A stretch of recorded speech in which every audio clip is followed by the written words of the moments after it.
നമസ്കാരം ഫ്രണ്ട്സ്, ഞാൻ നിങ്ങളുടെ സനിൽ പെരുന്തോട്ടത്ത്. ഇന്ന് നമ്മൾ സംസാരിക്കുന്നത് nephro Care Health Services limited എന്നൊരു കമ്പനിയുടെ IPO വിശേഷമാണ്. അത് ഡിസംബർ 10 മുതൽ 12 വരെ ഓപ്പൺ ആയിരിക്കുന്ന ഒരു ഇഷ്യൂ ആണ്. 871.05 കോടി രൂപയാണ് കമ്പനി മാർക്കറ്റിൽ നിന്ന് റേസ് ചെയ്യുന്നത്. അതിൽ 353.41 കോടി രൂപയ്ക്കുള്ളത് ഫ്രഷ് ഓഹരികളും ബാക്കിയുള്ളത് ഓഫർ ഫോർ സെയിലുമാണ്. അപ്പോൾ Nephro Care Health Services Limited എന്ന കമ്പനി, പ്രത്യേകിച്ച് ഈ കമ്പനിയുടെ ബ്രാൻഡ് നെയിം ആയിട്ട് പറയുന്നത് നെഫ്രോ പ്ലസ് എന്നാണ്. അപ്പോൾ ഇനി നമ്മൾ നെഫ്രോ പ്ലസ് എന്നായിരിക്കും കൂടുതൽ പറയുക. അപ്പോൾ ഈ കമ്പനിയുടെ വിശേഷങ്ങളിലേക്ക് ഒന്ന് കടക്കാം. രാജ്യത്തുടനീളമുള്ള ഡയാലിസിസ് വിപണിയിൽ, നമ്മളുടെ ഹോസ്പിറ്റലുകളിലെല്ലാം ഉള്ള വൃക്ക തകരാറിലാവുന്നവർക്ക് വേണ്ടിയിട്ടുള്ള ഡയാലിസിസ് മാർക്കറ്റിലെ ഒരു ലീഡറാണ് നെഫ്രോ പ്ലസ്. അവരാണ് ഡയാലിസിസ് ചെയ്യുന്നതിൽ എക്സ്പേർട്സ്. അപ്പോൾ പ്രതിദിനം ഇന്ത്യയിൽ ഏകദേശം 10%, ഇന്ത്യയിൽ ടോട്ടൽ ഡയാലിസിസുകളുടെ 10% ചെയ്യുന്നത് നെഫ്രോ പ്ലസ് എന്ന് പറയുന്ന ഈ കമ്പനിയുടെ സേവനം വഴിയാണ്. ഇവർക്ക് 490 ക്ലിനിക്കുകളുണ്ട് ലോകത്തിലാകെ.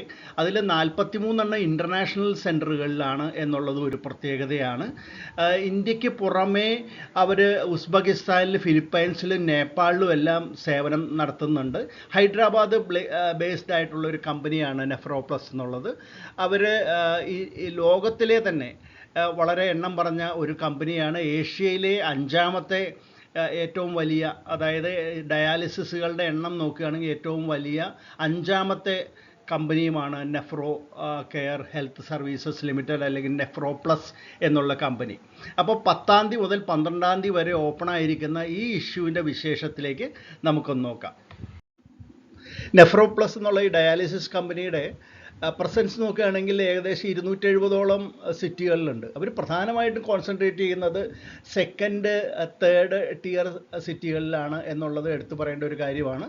പിന്നെ മറ്റൊരു കാര്യം, ഒരു അസറ്റ് ലൈറ്റ് ആയിട്ടുള്ളൊരു ബിസിനസ് മോഡലാണ് കമ്പനിക്കുള്ളത്. അതായത് റവന്യൂ ഷെയറിങ് അറേഞ്ച്മെൻറ്റിൻ്റെ പേരിലാണ് അവർ പലയിടത്തും ഇത്തരത്തിലുള്ള അവരുടെ ക്ലിനിക്കുകൾ ഇട്ടിട്ടുള്ളത്. അപ്പോൾ ഒരു ക്യാപിറ്റൽ എഫിഷ്യൻസി കൂടുതലുള്ള ഒരു കമ്പനിയാണ് നെഫ്രോ പ്ലസ് എന്ന് നമുക്ക് വേണമെങ്കിൽ പറയാം.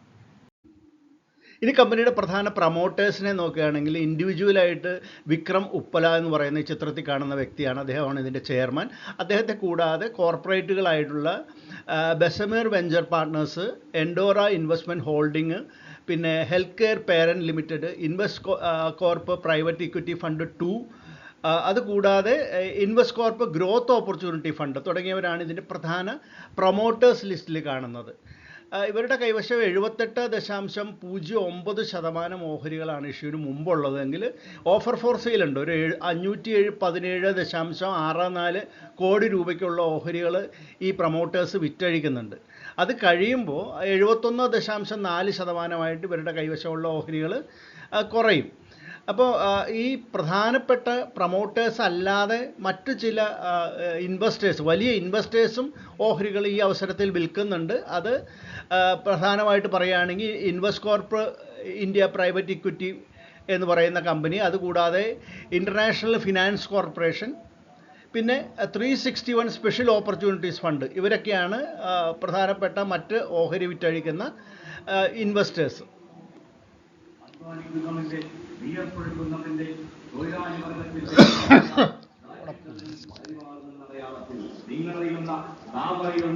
നമ്മുടെ പ്രിയങ്കരി യുവത്വത്തിന്റെ പ്രതീകം അഡ്വക്കേറ്റ് ദീന ജോസഫിന് ധാന്യക്കതിരും അരിവാളുമെന്ന അടയാളത്തിൽ നിങ്ങളുടെ മനസ്സാക്ഷിയുടെ രാജാധികാരം നൽകി വിജയിപ്പിക്കണമെന്ന് വിനയപുരത്തിനും അഭ്യർത്ഥിക്കുന്നു, അപേക്ഷിക്കുന്നു.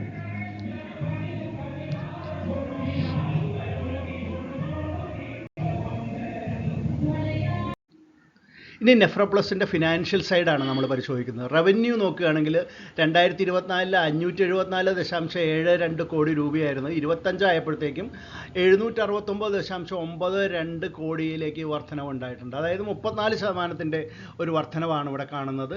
നെറ്റ് ഇൻകത്തിലാണെങ്കിൽ 35.13 കോടി രൂപയായിരുന്നു 2024 നെറ്റ് ഇൻകമെങ്കിൽ അത് 2025 ആയപ്പോൾ 67.1 എന്നുള്ള ലെവലിലേക്ക് വർദ്ധിച്ചു. അതായത് ഒരു 91% വർധനമാണ്. അവിടെ കാണുന്നത്. അപ്പോൾ ഫിനാൻഷ്യൽ സൈഡിൽ വളരെ മുന്നേറ്റം തന്നെയാണ് കമ്പനി കാണിച്ചുകൊണ്ടിരിക്കുന്നത്. ഇതിൻ്റെ EPS 8.28 എന്നാണ് കാണുന്നത്. ഇനി നമുക്ക് പിയർ കമ്പനികൾ ഏതൊക്കെയാണെന്ന് നോക്കാം. ലിസ്റ്റഡ് ആയിട്ടുള്ള പിയർ കമ്പനികൾ നോക്കുകയാണെങ്കിൽ നാരായണ ഹെൽത്ത് കെയർ ഉണ്ട്, പിന്നെ ജൂപ്പിറ്റർ ലൈഫ് ലൈൻ ഉണ്ട്, Rainbow Children Hospital, doctor Agarwal Health Care, doctor Lalpath lab, Metropolis Health Care, Vijaya Diagnostics. ഇതൊക്കെയാണ് ഇതിൻ്റെ ലിസ്റ്റഡ് ആയിട്ടുള്ള പിയർ കമ്പനികളായിട്ട് നമുക്ക് കാണാൻ സാധിക്കുന്നത്. ഇനി ഇതിൻ്റെ ലീഡ് മാനേജർ ICICI സെക്യൂരിറ്റീസും KFin ടെക്നോളജീസാണ് രജിസ്ട്രാർ.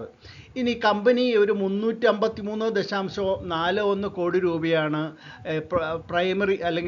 പ്രൈമറി മാർക്കറ്റിൽ നിന്ന് ഫ്രഷ് ഓഹരികളുടെ വിൽപ്പനയിലൂടെ സമാഹരിക്കുന്നതെന്ന് പറഞ്ഞു. അത് എന്തിനു വേണ്ടിയിട്ടാണെന്ന് നോക്കുകയാണെങ്കിൽ ഒരു 129.11 കോടി രൂപ ഫ്രഷ് ആയിട്ടുള്ള ഡയഗ്നോസ്റ്റിക്സ് അല്ലെങ്കിൽ ക്ലിനിക്കുകൾ തുടങ്ങാനായിട്ട്, ഡയാലിസിസിന് വേണ്ടിയിട്ടുള്ള ക്ലിനിക്കുകൾ തുടങ്ങാൻ വേണ്ടിയിട്ട് കമ്പനി ഉപയോഗിക്കുമെന്ന് പറയുന്നുണ്ട്. പിന്നെ ഒരു 136 കോടി രൂപ അവരുടെ കടബാധ്യതകൾ തീർക്കുന്നതിന് വേണ്ടിയിട്ടും ബാക്കിയുള്ളത് കോർപ്പറേറ്റ് ആവശ്യങ്ങൾക്ക് ഉപയോഗിക്കുമെന്നാണ് കമ്പനി പറഞ്ഞിട്ടുള്ളത്. ഇനി നെഫ്രോപ്ലസ് എന്നുള്ള കമ്പനിയുടെ IPO വിശേഷം ഒറ്റനോട്ടത്തിൽ നമുക്കൊന്ന് പരിശോധിക്കാം. ഡിസംബർ 10 മുതൽ 12 വരെയാണ് ഇഷ്യൂ ഓപ്പൺ ആയിരിക്കുന്നത്. ഇതിൻ്റെ ഇഷ്യൂ പ്രൈസ് 438 രൂപ മുതൽ 460 രൂപ വരെയാണ്. ഫ്രഷ് ഓഹരികൾ 353.41 കോടി രൂപയ്ക്കുള്ളതും ഓഫർ ഫോർ സെയിൽ 517.64 കോടി രൂപയ്ക്കുള്ളതുമാണ്. അതായത് 1.13 കോടി ഓഹരികളാണ് ഓഫർ ഫോർ സെയിലായിട്ട് വിറ്റഴിക്കപ്പെടുന്നത് 517.64 കോടി രൂപയ്ക്ക്. അപ്പോൾ ടോട്ടൽ ഇഷ്യൂ സൈസ് എന്ന് പറയുമ്പോൾ 871.05 കോടി രൂപയ്ക്കുള്ളതാണ്. 32 ഓഹരികളാണ് റീറ്റെയിലേഴ്സിനെ സംബന്ധിച്ചിടത്തോളം മിനിമം അപ്ലൈ ചെയ്യേണ്ടത്. ഇതിൻ്റെ ഫേസ് വാല്യൂ 2 രൂപയാണ്. 35% റീറ്റെയിലേഴ്സിന് കൊടുക്കുന്നുണ്ട്. ഡിസംബർ 15 ആയിരിക്കും അലോക്കേഷൻ വരിക. NSEയിലും BSEയിലും ഇത് ലിസ്റ്റ് ചെയ്യും. ഡിസംബർ 17 ആയിരിക്കും ലിസ്റ്റിംഗ് വരിക എന്നാണ് പ്രതീക്ഷിക്കപ്പെടുന്നത്. ഇതിൻ്റെ എംപ്ലോയീസിനെ സംബന്ധിച്ചിടത്തോളം 3.5 കോടി രൂപ അവർ റിസർവ് ചെയ്തിട്ടുണ്ട്. അവർക്കൊരു പ്രിഫറൻസ് ഉണ്ട്, ഈ എംപ്ലോയീസിന് വേണ്ടി മാത്രമാണ്.